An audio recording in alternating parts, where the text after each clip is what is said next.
ఓం శ్రీమన్మహాగణాధిపతదేవతాభ్యో నమో నమః. శ్రీకాంతో మాతులో యస్య జననీ సర్వమంగళా జనకః శంకరో దేవో తం వందే కుంజరాననం. ఓం శ్రీమహాసరస్వత్యై నమో నమః. ప్రణో దేవీ సరస్వతి వాజేభిర్వాజనీవతి ధీనామవిత్రియవతు శ్రీమహాసరస్వత్యై నమో నమః. శ్రీగురుభ్యో నమో నమః. గురుబ్రహ్మ గురుర్విష్ణు గురుర్దేవో మహేశ్వరః గురు సాక్షాత్ పరబ్రహ్మ తస్మై శ్రీ గురవే నమో నమః. శ్రీమాత్రే నమః. శ్రీ జగదంబ లలితా త్రిపుర సుందరీ దేవ్యై నమో నమః. ప్రత్యేకించి ఈ అమ్మ న్యూస్ ఎక్స్ప్రెస్ తరపున ఈ కార్యక్రమం వీక్షిస్తున్నటువంటి సమస్త మానవాళికి కూడా ఆ జగదంబైనటువంటి లలితా త్రిపుర సుందరి దేవి యొక్క పరిపూర్ణ ఆశీస్సులు అందాలని మనస్ఫూర్తిగా కోరుకుంటూ శ్రీ గురుభ్యో నమః. శ్రీమాత్రే నమః. నిన్నటి వరకు కూడా మనం చెప్పుకున్నటువంటి నామాలలో లలితా సహస్రనామానికి సంబంధించిన నామాలలో అలాగే లలితాదేవికి సంబంధించినటువంటి నామాలలో శ్రీమాత, శ్రీ మహారాజ్ఞి, శ్రీమత్ సింహాసనేశ్వరి, చిద్ అగ్నిగుండ సంభూత, శ్రీమాత, శ్రీ మహారాజ్ఞి, శ్రీమత్ సింహాసనేశ్వరి వరకు మనం చెప్పుకున్నాం అన్నమాట. మనకి ఎన్నో సహస్రనామాలు ఉన్నప్పటికీ కూడా లలితా సహస్రనామానికి ఉన్నటువంటి ప్రత్యేకత ఏమిటయ్యా అంటే మిగిలినటువంటి సహస్రనామాలన్నీ కూడా వ్యాస మహర్షి మనకు అందించినటువంటివి. కానీ ప్రత్యేకించి లలితా సహస్రనామం మటుకు వ్యాస మహర్షి విరచితం కాదు. ఈ సహస్రనామం ఎక్కడదయ్యా అంటే సాక్షాత్తుగా లలితా త్రిపుర సుందరి అమ్మవారే ఆవిర్భవించినటువంటి తరువాత ఆవిడ ఒక గొప్ప సభ తీర్చారనమాట. ఆ సభకి వచ్చినటువంటి సమస్త దేవతామూర్తులలో వశిన్యాది వాగ్దేవతలు అనేటువంటి కొంతమంది దేవతలు ఉన్నారు. వశిన్యాది వాగ్దేవతలు వీరందరూ కూడా దేవతా స్త్రీ స్వరూపాలు. అమ్మవారి సభలో వీళ్ళందరూ కొలువుదీరి ఉన్న తరువాత అమ్మవారు వశిన్యాది వాగ్దేవతల్ని పిలిచారనమాట. పిలిచిన తరువాత మీరు నా యొక్క వైభవమైనటువంటి లలితా సహస్రనామాన్ని మీ చేత లోకానంతటికి కూడా చెప్పించాలనుకుంటున్నాం. కాబట్టి మీరు నా యొక్క లలితా సహస్రనామాన్ని చెప్పవలసిందిగా నేను ఆదేశిస్తున్నాను అని చెప్పి అమ్మవారే లలితా త్రిపుర సుందరి అమ్మవారే ఈ వశిన్యాది వాగ్దేవతలకి ఆదేశాన్ని ఇచ్చారనమాట.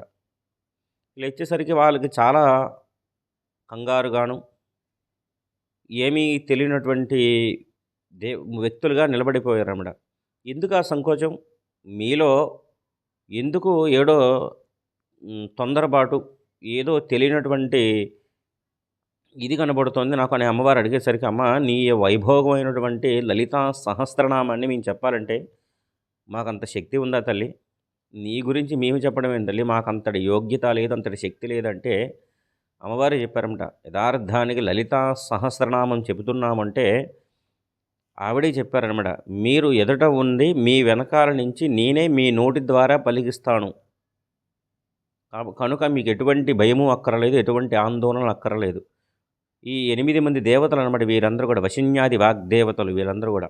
అందుకే మనకి ఖడ్గమాల స్తోత్రంలో చదివితే వశిని, కామేశ్వరి, మేధిని, విమల, అరుణ, జయని, సర్వేశ్వరి, కౌలిని, ఈ 8 మంది వశిన్యాది వాగ్దేవతలందరి చేత కూడా అమ్మవారే స్వయముగా చెప్పినటువంటి మహాశక్తివంతమైనటువంటి సహస్రనామ స్తోత్రం ఈ లలితా సహస్రనామ స్తోత్రం అన్నమాట.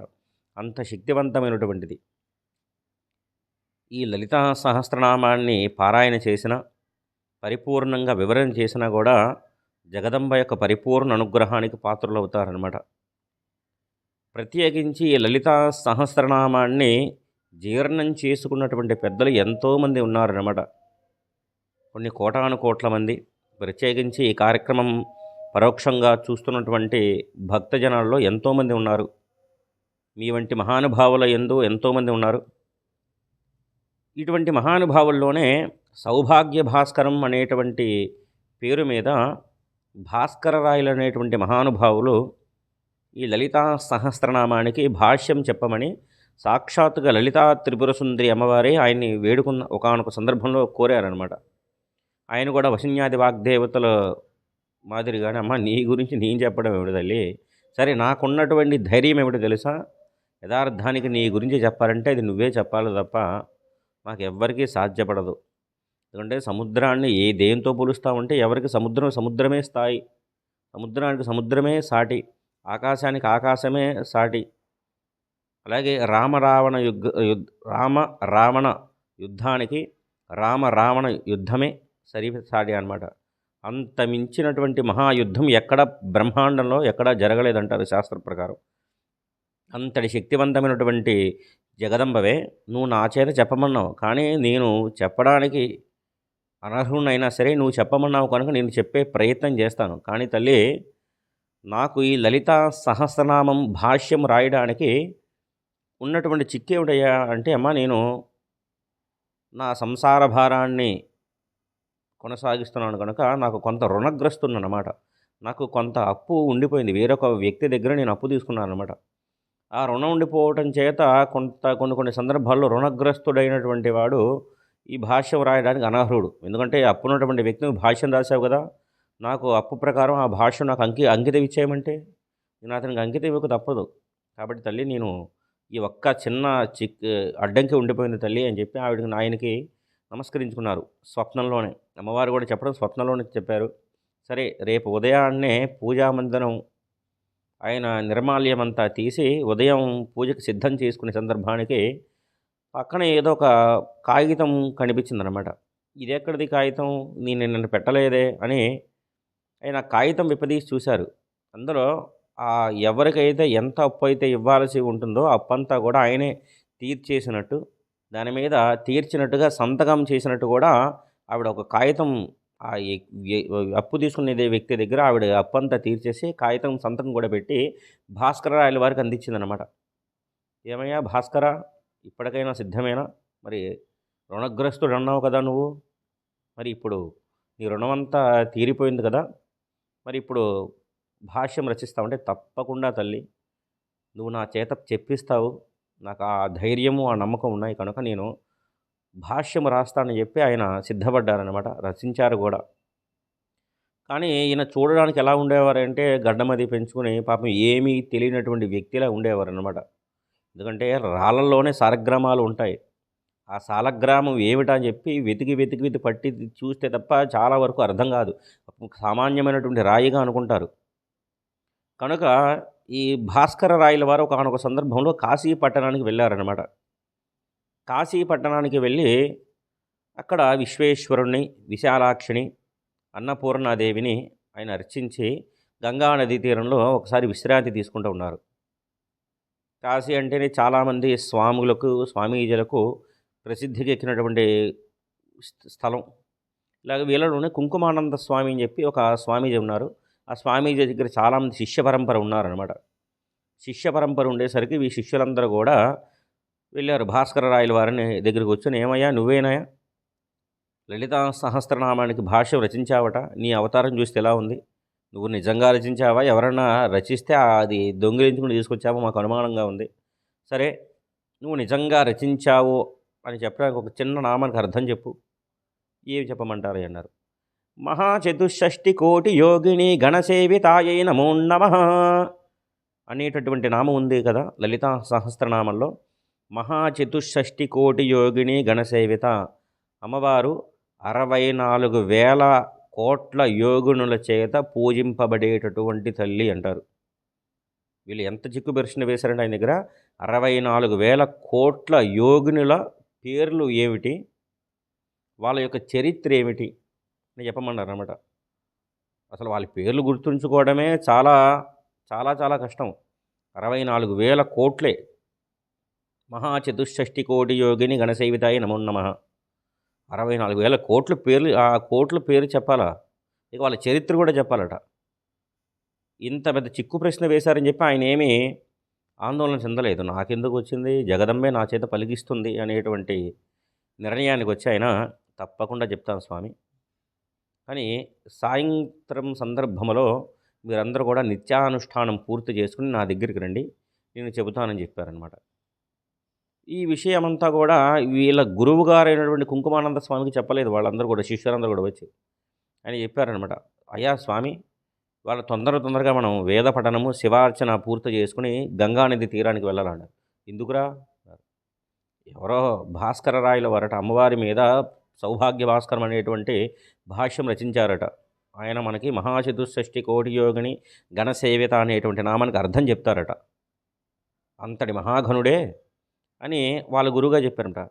"ఒరేయ్, ఎంత పని చేశారా నాయన, మీరు వెళ్ళి అడిగే ముందు నన్ను ఒక చిన్న మాటైనా కనుక్కొని ఉండాల్సింది. ఎవరనుకున్నారు భాస్కర రాయల వారంటే? సాక్షాత్తుగా అమ్మవారి పాదచరణాలు పట్టుకున్నాడంటే ఆయన వెనకుండి నడిపించేటటువంటిది శక్తి సామాన్యం కాదు. సాక్షాత్తుగా జగదంబ లలితా త్రిపుర సుందరి అమ్మవారే ఆయన వెనక ఉండి నడిపిస్తుంది. ఏమనుకుంటున్నారు? తస్మాత్ జాగ్రత్తగా ఉండండి" అని చెప్పి ఆయన ఆయన అనుమతి ఇచ్చారు. వీళ్ళందరూ కూడా వచ్చారు. "ఏమయ్యా భాస్కర, ఇప్పుడు చెప్తావా భాష్యం" అని చెప్పారన్నమాట. "తప్పకుండా ప్రారంభిద్దాం స్వామి" అని మీరందరూ కూడా గంగా నది తీరంలో తూర్పు వైపుకి తిరిగి సూర్యనారాయణ మూర్తికి నమస్కారం చేసుకుని కళ్ళు మూసుకుని అందరూ కూడా వినండి అని చెప్పారన్నమాట. వీళ్ళందరూ కూడా కళ్ళు మూసుకున్నారు. ఎక్కడి నుంచి వచ్చిందో విపరీతమైనటువంటి చప్పుడు అన్నమాట. గల్లుమని ఒకసారి చెవులు దద్దరిల్లే పోయేంత చప్పుడు అన్నమాట. అంటే ఒకసారి చిటిక వేశాడనుకోండి, చిటిక వేస్తే ఒక చప్పుడు అవుతుంది. అలాగే ఇలాంటిది ఇలాగ చిటిక వేస్తే 2 సార్లు వేశాడు, ఇద్దరు కలిపి వేశారని కొద్దిగా చప్పుడు వస్తుంది. అలాంటిది 64,000 కోట్లు ఒకేసారి చిటిక మోగితే ఎంత చప్పుడు వస్తుంది? 64,000 కోట్ల గొంతులు ఒకేసారి మాట్లాడితే ఎంత చప్పుడు వస్తుంది? అంత చప్పుడు ఒకేసారి వినపడం మొదలుపెట్టారనమాట. వీళ్ళకి అర్థం కావట్లేదు. చెవుల్లోంచి రక్తం కారినంత పని అయిపోయిందనమాట. ఎక్కడిది చప్పుడు అని చెప్పి పరుగున వీళ్ళ గురువుగారి దగ్గరికి వెళ్ళారు వీళ్ళందరూ కూడా. ఆ స్వామి దగ్గరికి వెళ్ళి, "మహానుభావ, మీరు చెప్పింది వినలేదు, తస్మాత్ జాగ్రత్త, మీరు చెప్తానన్నా మేము వినకుండా వెళ్ళాము. అందుకే అక్కడ జరిగినటువంటి సందర్భం ఏమిటి, అక్కడ జరిగిన పరిస్థితి ఏమిటో మాకు అర్థం కావట్లేదు. చెవులు మాత్రం దద్దరిల్లిపోతున్నాయని చెప్పారు. నేను చెప్పానా భాస్కర రాయల వారి జోలికి వెళ్ళదని? అమ్మవారి పాదాలు పట్టుకున్నటువంటి వాడి వెనక జగదంబే కూర్చుని నడిపిస్తూ ఉంటుంది. ఏం జరిగిందని ఆయన మంత్రజలంతో వాళ్ళ కళ్ళలోని మంత్రించినటువంటి జలం కళ్ళను తుడిచి పంపించి ఇప్పుడు వెళ్ళి చూడమని చెప్పారనమాట. భాస్కర రాయలు మాత్రం అలాగే కూర్చున్నారనమాట. ఆయన కుడి భుజం మీద శ్యామలాదేవి, ఎడమ భుజం మీద మంత్రినీదేవి కూర్చుని ఆకాశంలో వంక చూపిస్తున్నారు అందరూ కూడా. వాళ్ళ ఆకాశంలో 64,000 కోట్ల యోగునులు అందరూ తామే ప్రత్యక్షమై మా పేరు ఇది, మా చరిత్ర ఇది అని వాళ్ళ నోటితో వాళ్ళు చెప్తున్నారన్నమాట. నిజంగా దిగ్భ్రాంతి చెందారు ఈ యొక్క శిష్యులందరూ కూడా. 64,000 కోట్ల యోగుల దర్శన భాగ్యం మనకయిందా, ఎంతటి అదృష్టం మహానుభావ అని చెప్పి నమస్కరించారనమాట. నమస్కరించుకుని ఈ శిష్యులందరూ కూడా ఆయనకు పాదాభివందనం చేశారనమాట. ఇప్పటికీ కూడా విశాలాక్షి అమ్మవారి, కాశీపట్టణంలో విశాలాక్షి అమ్మవారి దర్శనం, అన్నపూర్ణ అమ్మవారి దర్శనం చేసుకుని బయటకు వస్తే ఒక శివలింగం మీద శ్రీచక్రం చెక్కి ఉంటుందన్నమాట. ఆ శ్రీచక్రం ఎవరు ప్రతిష్ఠించారంటే భాస్కర రాయల వారే. ఇది ఆ శ్రీచక్రానికి, ఆ శివలింగానికి పేరు కూడా శ్రీచక్రేశ్వరుడు అనేటువంటి పేరుతో ఉంటుందన్నమాట. ఆ శివలింగాన్ని ఇప్పటికీ కూడా భాస్కర రాయల వాళ్ళు ఈ సందర్భం, నా అమ్మ నా పరువు నిలబెట్టింది, నా వెనక ఉండి నన్ను నడిపించిందనే సందర్భానికి గుర్తుగా ఆ కాశీ పట్టణంలో ప్రతిష్ఠింపజేసినటువంటి మహా అత్యద్భుతమైనటువంటి ఘట్టము, సందర్భాన్ని గుర్తు చేసుకుంటారన్నమాట. ఇప్పటికీ ఆ శివలింగం అలాగే ఉంటుందన్నమాట, శ్రీచక్రేశ్వరుడు అనే పేరు మీద. అంతటి మహా జగజ్జనని ఆ యొక్క లలితా త్రిపుర సుందరి మాత. ఆవిడ పాదాలు పట్టుకున్నామంటే ఎటువంటి కంగారు అవసరం లేదు. ఆవిడే వెనక ఉండి నడిపిస్తూ ఉంటుందన్నమాట. మనం కంగారు పడిపోతాం తప్ప ఆవిడ మాత్రం ఆవిడ పాదాలు అమ్మా మొత్తం నీదే దయ అని ఆవిడ పాదాలు సేవించి ఉన్నారా, నీ జీవితంలో వచ్చేటటువంటి ఒడిదుడుకులను కూడా ఆవిడ సక్రమంగా నిలబెట్టగలదనమాట. దేనికి కంగారు అవసరం లేదు. అలాగే లలితా సహస్రనామాల్లోకి వస్తే శ్రీమాత, శ్రీ మహారాజ్ఞి, శ్రీమత్ సింహాసనేశ్వరి, ఈ 3 నామాలు కూడా మన అమ్మకి కూడా వర్తిస్తాయన్నమాట. జగజ్జనని లలితా త్రిపుర సుందరి దేవికి ఎలాగైతే వర్తిస్తాయో మనని కన్న తల్లికి కూడా అలాగే వర్తిస్తాయన్నమాట. ఎందుకంటే సృష్టి, స్థితి, కారకత్వానికి ప్రతీక ఈ 3 నామాలు అన్నమాట. సృష్టి శ్రీమాత మనని కన్నది, శ్రీ మహారాజ్ఞి మనకి ఆకలైతే పాలు తాగిపిచ్చింది, అన్నం గోరుముద్దలు తినిపించింది, ఇంత వాడిని చేసింది స్థితి బ్రహ్మతత్వం. కానీ నిద్రపోకుండా అర్ధరాత్రి అయినా అపరాత్రి అయినా మొబైల్ చూసుకుంటూ నొక్కుకుంటా కూర్చుంటామండి. మా 12 అయినా నిద్ర పట్టలేదు అనుకోండి, ఒక్కడ దవడ మీదకి వచ్చి నిద్రపోపించిందనమాట. ఆవిడే లయకారిణి. ఎందుకంటే ఆవిడ ఆగ్రహం ఎందుకయ్యా అంటే మన మీద రక్షణ కోసమే.